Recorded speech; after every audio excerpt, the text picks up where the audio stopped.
Okay, so we're getting ready to change an oil furnace nozzle. Before I go to take this apart, I've got it in my container because there will invariably be some oil in this tube that gets released when the nozzle is pulled out.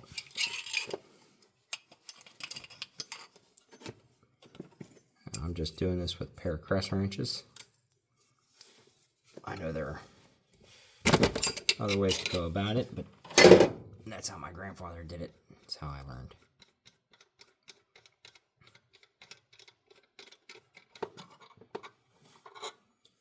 And you can see there's that oil that I said would be in the tube.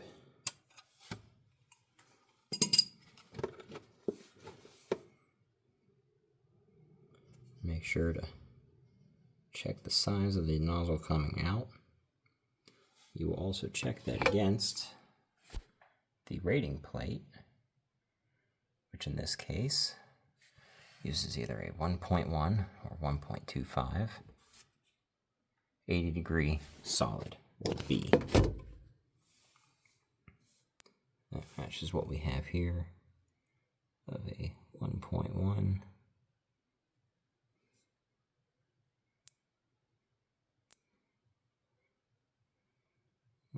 It's not going to show up on the camera very well, but that is an 80-degree B.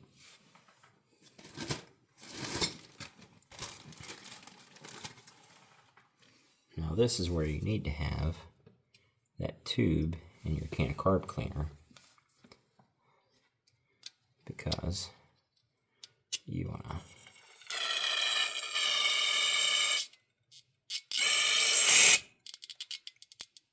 blow some carb cleaner through that.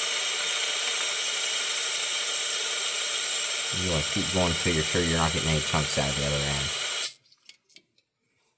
Anything you can clean out of there is something that won't gum up the new nozzle. I have already prepared a 1.10 80B.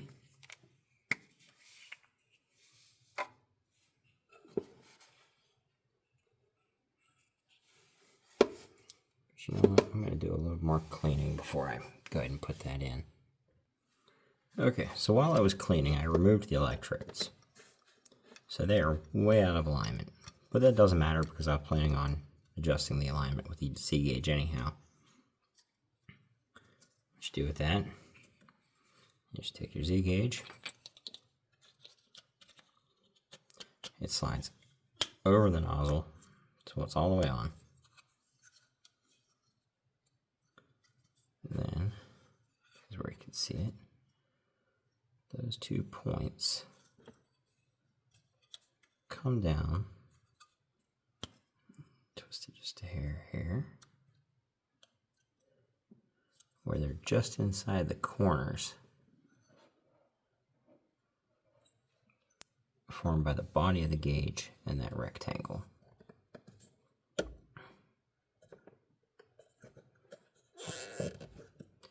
This one I had set last year, so they're really extremely close right off the bat. What I do if they need to go in or out is take either my crescent wrench or a pair of pliers, very gently bend that metal. I've probably gone I went past the mark. Just did too much, but bring that back out. And I'm happy with that there. Let's see, I'm not in great focus there. But what you're looking for is for both of those points to come down and touch the corners where this stub hits the flat. Once that's done, the screw gets tightened back down. You've put the electrodes back in. This nut goes finger tight. There's no need to get a pair of channel locks and torque that down. Finger tight is fine. All it's doing is keeping this from shaking. What does need to be tightened down is this nut here, which actually forms the seal. And if you were doing this, tightening this nut to where it will form a seal is the most important thing you do all day. I hope this helps. Have a good day.